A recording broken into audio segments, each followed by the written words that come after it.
calculating the present value of those cash flows, they have to be discounted at a rate that is based on the riskiness of those cash flows. Now, when I say the riskiness of those cash flows, I'm not necessarily talking about whether or not those cash flows will fall short of what you expect them to be. More, it's whether or not those cash flows will be different than what you expect them to be. Those cash flows may be less, those cash flows may be greater. How much less and how much greater, what is the variance around that expectation, is sort of the volatility that you're dealing with.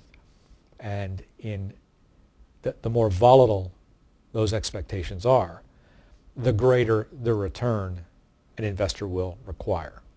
The greater the return the investor will require, the higher the discount rate. In fact, the discount rate is the required rate of return.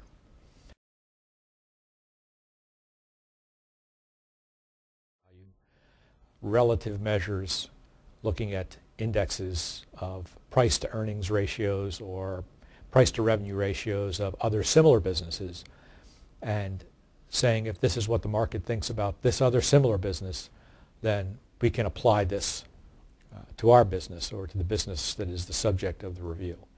Obviously, the exercise there is determining the extent to which those similar businesses are in fact similar. No two businesses are identical.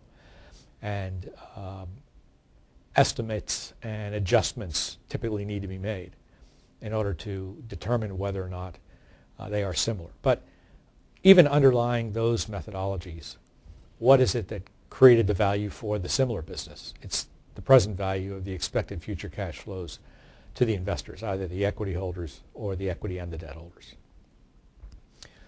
So we've talked a bit about measuring business value, but in measuring that business value, in creating that cash flow forecast, one has to understand the industry structure that you're dealing with and what it is that creates value.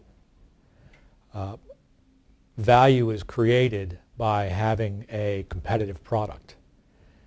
Since you're looking at a loss of value into perpetuity, one has to account for changes in that industry over time. What is the threat of new entrants into this industry, which will affect your price? What is the threat of substitutes being developed, which could affect your price and your ability to sell?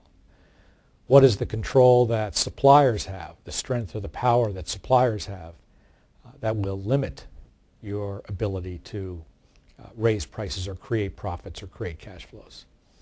What typical power do buyers have in the market? Understanding these concepts and the basic intensity of rivalry and competition in the industry at the time is very necessary in order to determine what the value is, what it is that creates value for that company, and whether or not that can be permanently destroyed.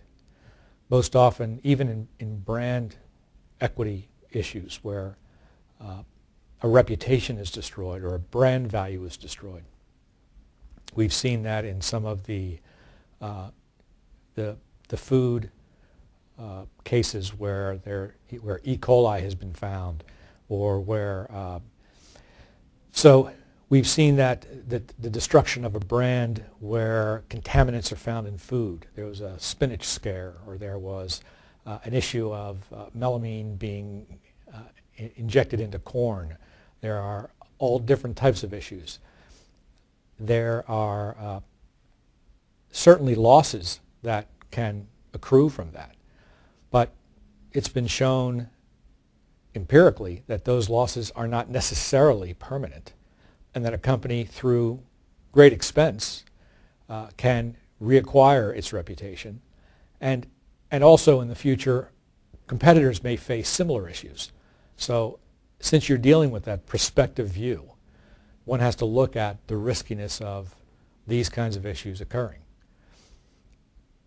So the question of whether or not value has been destroyed permanently is often the topic of the analysis.